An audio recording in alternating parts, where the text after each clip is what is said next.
everyone, it's Sophia Hodgson from Rusty Blue 85 and I'm back with another card of part of my Halloween card series, and this time I'm going to be making a pink pastel pumpkin alternative Halloween card. Try saying that when you're drunk. So this is a simply gilded journaling card that I get with my washi purchases, and I thought it was really cute and I decided that I really wanted to recreate it. The closest colour I had in my cardstock stash is the powder pink by Stampin' Up. I'm going to be using Versamark ink for my stamping and embossing it with the Stampin' Up gold. So I don't actually have a jack-o'-lantern stamp per se. So I made one myself using foam. So I drew on the foam with a pencil, and when I was happy with the shapes that I had, I cut it out and I've stuck it onto a clear acrylic block. So obviously I've never used this stamp before because it's a homemade one.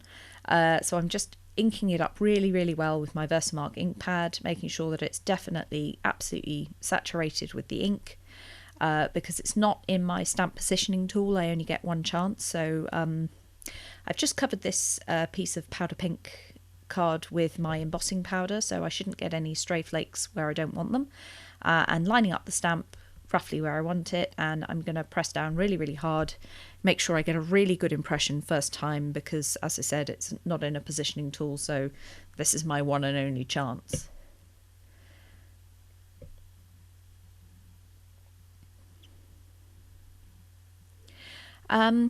So do let me know what your usual Halloween plans are, if you're having a Halloween party this year, if you take your kids out trick-or-treating. Do you accept trick-or-treaters? How do you let people know that you accept them? Leave comments in the comments section below, because I'm always interested in what everybody else is up to.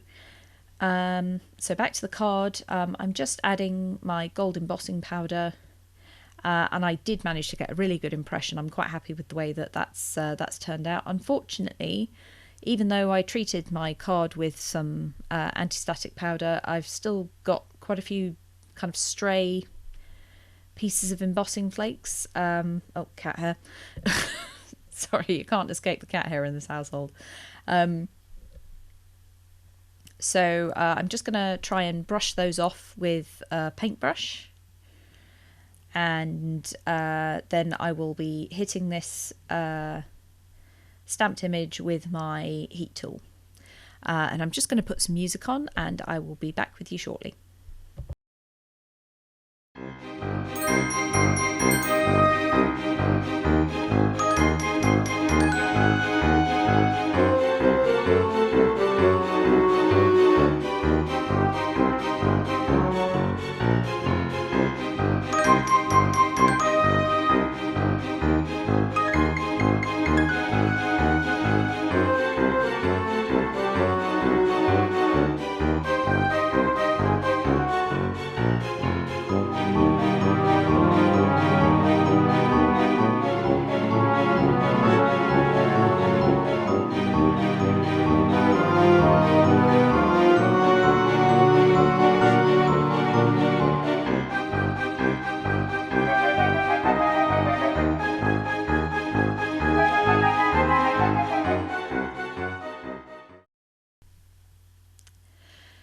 So for my sentiment, I'm using a stamp set from a company that are no longer trading. They're called Waltzing Mouse Stamps, but I'm sure that everybody has a Happy Halloween sentiment in their stash that they can use. I just really wanted to use this one because I thought it went really well with the clean and simple look of the card.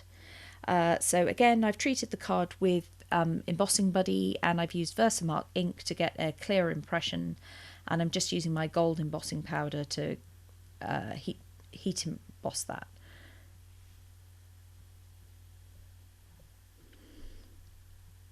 And again, just tapping off the excess, and I'll use a paintbrush and my craft pick just to get rid of any stray pieces of embossing powder before I heat set. And after that, I'm going to foam mount it onto an American A2 sized card base. But but I think it's all pretty self-explanatory. So I'll put on some music and I will catch you at the end of the video.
And that's my pink pastel pumpkin card done.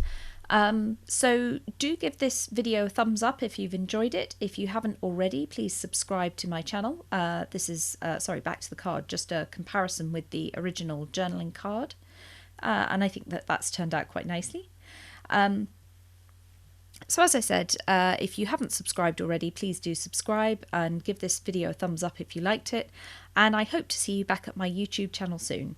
Take care. Bye.